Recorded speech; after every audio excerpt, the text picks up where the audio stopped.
Se loger, ça devient de plus en plus difficile partout en Europe. Augmentation des loyers, pénurie de logements abordables, précarisation des ménages. La crise du logement est de plus en plus forte. Alors, quels sont les ménages les plus touchés et comment les pouvoirs publics peuvent-ils répondre à cette urgence sociale ?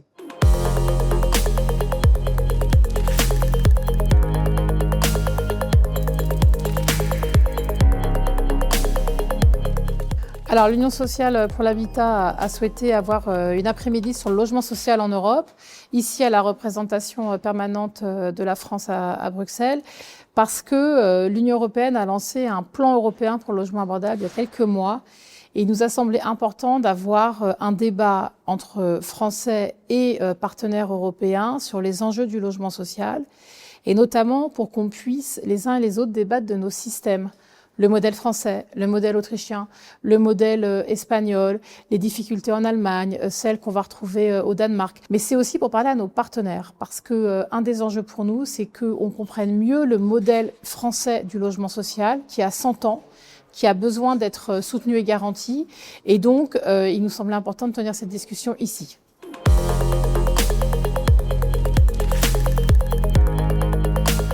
Aujourd'hui, en Europe, on se rend compte que dans tous les pays se pose la question de l'accès au logement et notamment de la difficulté pour les Européens à se loger convenablement avec des niveaux de loyer ou d'accès à la propriété tout à fait corrects. C'est un vrai enjeu à la fois de cohésion sociale, de compétitivité et d'accès aux droits dans de nombreux pays. Sono problemi che riguardano la necessità di avere una struttura stabile, un'infrastruttura stabile di alloggi per l'affitto sostenibile, che possa dare una risposta dalle persone più povere fino al ceto medio che è in difficoltà a chi si muove per ragioni di lavoro e di studio. Les demandeurs du logement social sont très diverses, mais je pense qu'il est important de souligner que la majorité d'entre eux sont des personnes avec des faibles revenus et en France, notamment les personnes qui seraient éligibles pour les logements du type PLAI. La politique du logement public devrait être fait en premier lieu pour eux.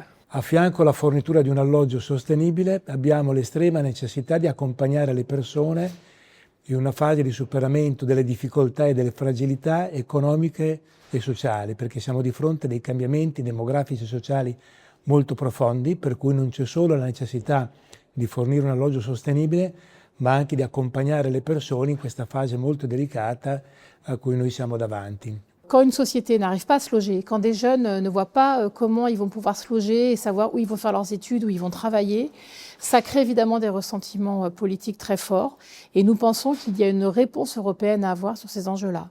Je veux dire par là qu'on ne peut pas penser que, par exemple, l'Europe va répondre à des enjeux de développement économique, de progrès social, d'aide et de soutien à la transition environnementale, sans se poser la question de comment on va loger demain les Européens. Et pour ça, il faut avoir des discussions européennes, notamment sur la lutte contre la spéculation, la régulation des logements touristiques, la priorité faite aux logements permanents et notamment pour accompagner la dynamique économique.